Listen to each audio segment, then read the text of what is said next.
अनुमति से सर्वप्रथम तो मैं इस सभा की बहुत बहुत आभारी हूँ कि हम सब ने समन्वय से जे एक्ट का अमेंडमेंट प्रस्तावित भी किया था, उसका समर्थन करके पास भी किया। तत्पश्चात महोदय, जब अडॉप्शन के नए रेगुलेशन 23 सितंबर को घोषित हुए, हमने उससे पहले की तैयारी ये की थी कि सभी राज्य सरकारों के साथ, जिला अधिकारियों के साथ, उस सहित जो भी हमारे चाइल्ड वेलफेयर कमिटीज़ हैं देश भर के, उनके साथ चर्चा करने के बाद ही नए रेगुलेशन हमने प्रस्तावित किए।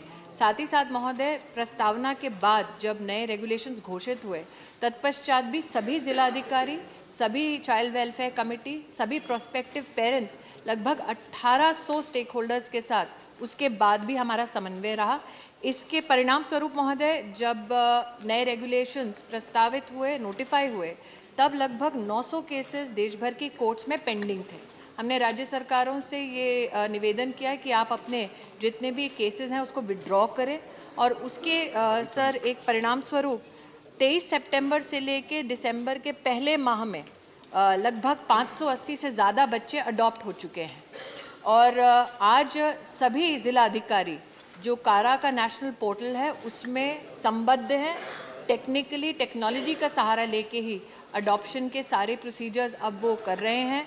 पहली बार महोदय, ज़िला के जो मेडिकल ऑफिसर्स हैं वो भी अब इस अडॉप्शन की प्रोसेस का अभिन्न अंग बन चुके हैं। विशेषतः अगर बालक या बालिका दिव्यांग हो तो उसकी दिव्यांगता को प्रमाणित करने के लिए एक ज़िला स्तरीय पूरी व्यवस्था बिठा दी गई है। साथ ही महोदय, हमारी माननीय सदस्य ने विशेष चाइल्ड हमारे जो इंस्टीट्यूट्स हैं CCIs के बारे में विशेष पूछा, उसमें भी यही प्रक्रिया महोदय जारी है। धन्यवाद। श्रीमती रंजीत रंजन। तो सभापति जी, मैं आपके माध्यम से मंत्री साहबा से पूछना चाहती हूँ, ये बच्चों का मामला है और कई बार बहुत सारे बालिका गृह, बाल गृह, अनाथालयों की कंप्लेंट्स मिलती रही है। मैं आपसे पूछना चाहती हूँ कि क्या जैसे कि जिला पदाधिकारी द्वारा, उनके पदाधिकारियों के द्वारा अनाथालयों की मॉनिटरिंग की जाती है और कई NGOs के द्वारा भी मॉनिटरिंग कराई जाती है। बहुत सारे अनाथालयों का ये शिकायतें मिली हैं कि वहाँ पे एब्यूजिंग होती है, सेक्स एब्यूजिंग होती है, उनको लेबर चाइल्ड के लिए यूज़ किया जाता है, बहुत तरह के हिंसक वारदातें होती है। वैसे जो पेरेंट्स गोद लेना चाहते हैं, हम उनकी 4-5 साल तक निगरानी करते हैं, पर निगरानी में बहुत सारी खामियां हैं, क्योंकि जिला पदाधिकारी के प्लीज ये बहुत संवेदनशील मामला है, जिला पदाधिकारी के थ्रू ही मॉनिटरिंग होती है और NGOs के थ्रू। मैं आपसे एक सवाल कर रही हूं कि कितने ऐसे केसेस आपके पास, मंत्रालय के पास आए हैं जिसमें ये कंप्लेन आई है कि जो NGOs के थ्रू आप मॉनिटरिंग करा रहे हैं, जो अनाथालय चल रहे हैं, वहां पे इस तरह की घटनाएं लगातार हो रही हैं? क्या परसेंटेज जो प्रशासन डायरेक्ट कर रहा है और जो NGOs के थ्रू है, कितनी आज तक कंप्लेन आई है? आज ही मैंने न्यूज़पेपर में पढ़ा कि एक भाई बहन, 2 साल का बच्चा और 4 साल की बच्ची, जो प्लीज सर, माता पिता ने उनको गोद लिया और 4 महीने के बाद वो वापस आ गए और उन पे पॉक्सो लगा है। तो ऐसे पेरेंट्स जो बच्चे ले जाते हैं कि बच्चे के रूप में, लेकिन उनका यूज होता है, वैसे लोगों पे प्लीज कितनी कार्रवाई मंत्रालय के तरफ से हुई है? ये बहुत संवेदनशील मामला है सर, इसलिए मैं चाहती हूँ कि मंत्री साहिबा भी महिला है, जवाब देंगे। धन्यवाद। माननीय महोदया ने एक बहुत ही गंभीर विषय हम सबके सम्मुख प्रस्तुत किया है। महोदय, आप और सभी यहाँ पर उपस्थित सर्विंग मेंबर्स ऑफ पार्लियामेंट जानते हैं कि लॉ एंड ऑर्डर स्टेट का विषय है। अब तक 200 केसेस ऐसे हुए हैं बच्चों के जहाँ पर डिसरप्शन हुआ है, मतलब जिन माता पिता ने उनको अडॉप्ट किया उन्होंने वापस स्टेट को लौटाया है, और ये सभी बच्चे अब CCIs में वर्तमान है। दोबारा पुनः इनके लीगली अडॉप्शन की प्रक्रिया शुरू होगी। महोदय, ये समझते हुए कि पहले सिस्टम में कई लोग बच्चे अडॉप्ट करके, ज़रूरी नहीं है कि पॉक्सो का केस हो, अपितु उनमें ये भावना जागृत नहीं हो पाई कि बच्चे की देखभाल करें, तो वो डिसरप्ट करके या डिसॉल्व करके उस अडॉप्शन प्रोसेस को निष्क्रिय कर देते थे, बच्चा वापस करते थे। वर्तमान का जो नया रेगुलेशन है महोदय, उसके अंतर्गत ऐसे पैप्स को दोबारा कोई भी बच्चा अडॉप्ट करने की अनुमति नहीं मिलेगी। ये हमने पहला एक रेगुलेशन स्थापित किया। दूसरा महोदय, NGO से अब एक ज़माना था जब लोग एनजीओ पे निर्भर करते थे प्रशासनिक कार्य करने के लिए। हमारा ये मानना है महोदय इस विभाग के माध्यम से कि दायित्व का निर्वहन जो प्रदेश सरकार और जिला अधिकारी का है उसका निर्वहन वही करें, वो किसी एनजीओ को एडमिनिस्ट्रेटिव कैपेसिटी में ना देखें। इसलिए महोदय नए रेगुलेशन के अंतर्गत हमने डीएम के साथ साथ वहाँ की पुलिस व्यवस्था को भी अब ताकीद किया है। चाइल्ड वेलफेयर कमेटी को भी कहा है कि पूरी की पूरी इंक्वायरी चाइल्ड वेलफेयर कमेटी करती है, डीएम के माध्यम से भी होती है, पुलिस व्यवस्था के माध्यम से भी होती है। और सीसीआईज में महोदय जितने भी सीसीआईज रजिस्टर्ड नहीं थे, हमने सतत वर्ष 2019 से लेकर अब तक सभी स्टेट गवर्नमेंट्स को कहा कि जो रजिस्टर नहीं हुए हैं उनको डी रजिस्टर कीजिए। 400 से ज़्यादा ऐसे सीसीआईज देश में बंद हुए हैं। और साथ ही महोदय अब जो नया रेगुलेशन आया है उसके अंतर्गत पहले ये माना जाता था कि अगर कोई एनजीओ प्रस्ताव दे कि मुझे सीसीआई खोलना है, वो डीम्ड अप्रूवल माना जाता था। महोदय मैं आपके माध्यम से सदन को अवगत कराना चाहती हूँ कि हमने टाइटन किया है रेगुलेशन को। अब जब तक जिला अधिकारी, पुलिस अधिकारी सारे एप्लीकेशन की तफ्तीश ना कर ले, उस जो बनाना चाहते हैं सीसीआई, उस संगठन के सभी संगठन के सदस्यों का अच्छी तरह से निरीक्षण ना हो, तब तक परमिशन सीसीआई खोलने की भी अब भारत सरकार नहीं देती। धन्यवाद। मौसम नूर जी। To you, I would like to ask the Honorable Minister, what is the average waiting period of adoption in the last 5 years? What are the steps being taken by the government to reduce the same? Thank you. You, I'd like to tell the honorable member that this house has been witness to many conversations, debate, deliberations and discussions wherein the average time taken to adopt a child through the court processes was so lengthy that a minimum of 2 years was needed by adoptive parents in terms of waiting. This is exactly, sir, the reason why we proposed the amendment. Many cases it took up to 3.5 years. And sir, as I have highlighted in my previous answer, on the 23rd of September this year, we notified the new regulations, sir. There were close to 900 cases pending in states, in our high courts. And after the states acted on the new resolution, sir, over 580 children have already been adopted. Including, sir, I would like to here highlight, there are children who are in the category of hard to place. They are older children who have never been adopted before. And such children now, so in a 7-day procedure technologically, are made available to even our NRI diaspora or OCI card holders, so that these children find families within our own socio-cultural milieu. Otherwise, such children were available for foreign adoption, sir. Just in a limit of 7 days, sir, 42 such children found placement with the Indian diaspora and resident Indians, sir. A child now, sir, does not have to wait. The adoptive parent may be, but I am happy to report, sir, that children will not have to wait. If in our country we have more and more parents who want to adopt, that is a healthy sign of a society which is compassionate. But I can assure you, sir, children do not have to wait. Procedurally, sir, state governments have assured us that through the DMs and the child welfare committees, the protection of the interest of the child has been made foremost. Thank you. Shrimati सीमा द्विवेदी।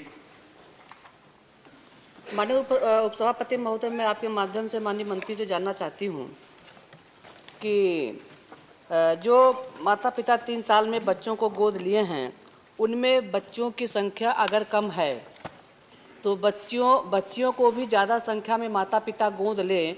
क्या इसमें इसको बढ़ावा देने के लिए, और जो माता पिता बच्चियों को गोद लेते हैं ऐसे लोगों को क्या अलग से सरकार कुछ सुविधा देने का प्रयास करेगी? ये मेरा आपसे सवाल है। मैं माननीय सदस्य से कहना चाहती हूँ कि अगर आप आंकड़े देखें तो हमारे देश में साल 2019-20 में एक तरफ 1400 लड़कों का अडॉप्शन हुआ, दूसरी तरफ 1938 लड़कियों का अडॉप्शन हुआ। हमारे देश में साल 2020-21 में 1200 लड़कों का अडॉप्शन हुआ और 1856 लड़कियों का अडॉप्शन हुआ। और महोदय 21-22 में 1293 लड़कों का अडॉप्शन हुआ और 1690 से ज़्यादा बेटियों का अडॉप्शन हुआ। तो वाकई में अडॉप्टिव पेरेंट्स ने बेटी को लक्ष्मी स्वरूपा मान के ही अडॉप्ट किया है। धन्यवाद। Now supplementaries on question number 79. माननीय Tiruchi Shivaji is not there, so doctor Yammi Yagnik.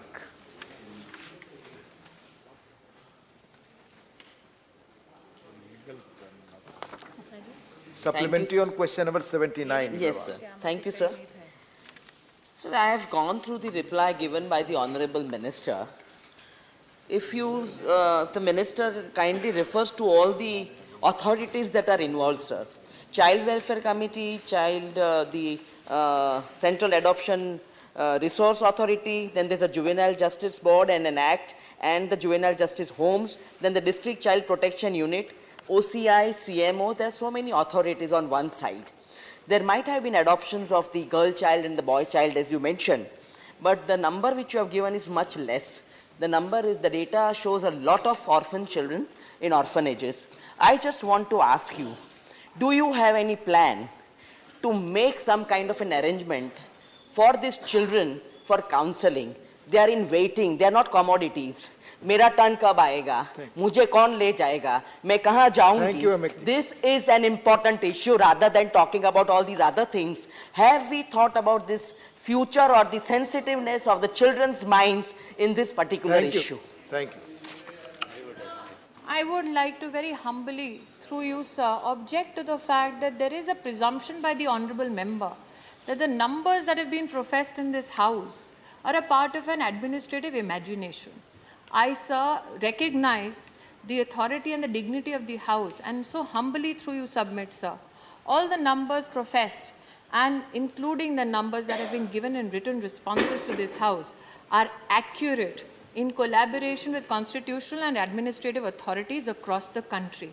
Hence, to subject these numbers that have been professed to some kind of an illegality, sir, is a great disrespect to this House and efforts of government at the center and in the state, sir.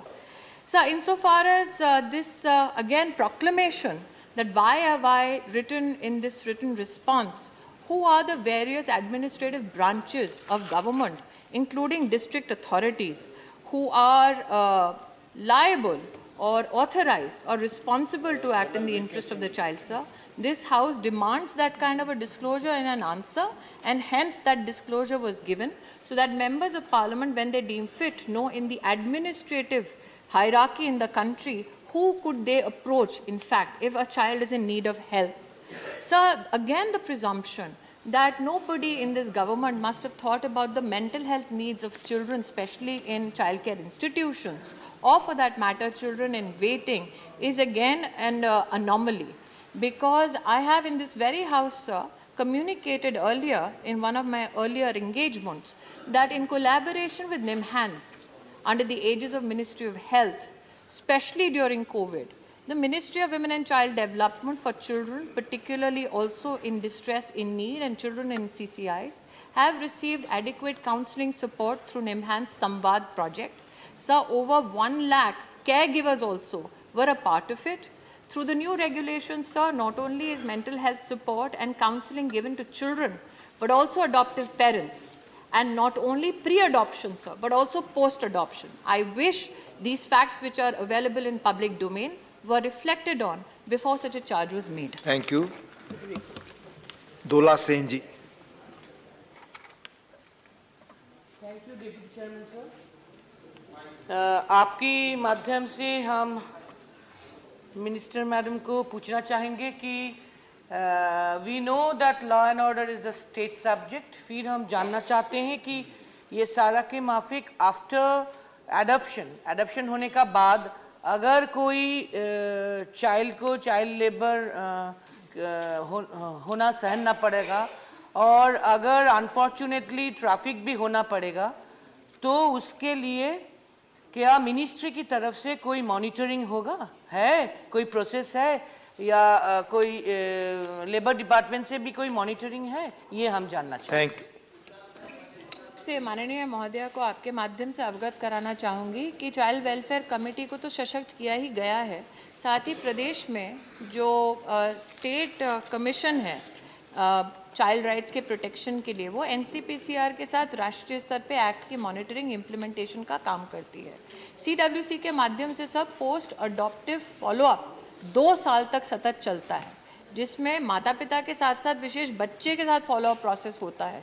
तो अगर बच्चा, और ये नए regulations का एक प्रावधान है सर, बच्चा अगर तब जब जाके बार बार 2 साल तक इंक्वायरी होती है कि बच्चा ढंग से वहाँ पर रह पा रहा है, बच्चे को कोई तकलीफ है या नहीं है, तो उस के अंतर्गत सर उस इंक्वायरी या पोस्ट अडॉप्टिव केयर में निश्चित रूप से बातें सामने जागृत होंगी। ये नए एडॉप्शन के रेगुलेशन का सर एक अभिन्न अंग है। Thank you. माननीय MM Abdullah, honourable MM Abdullah.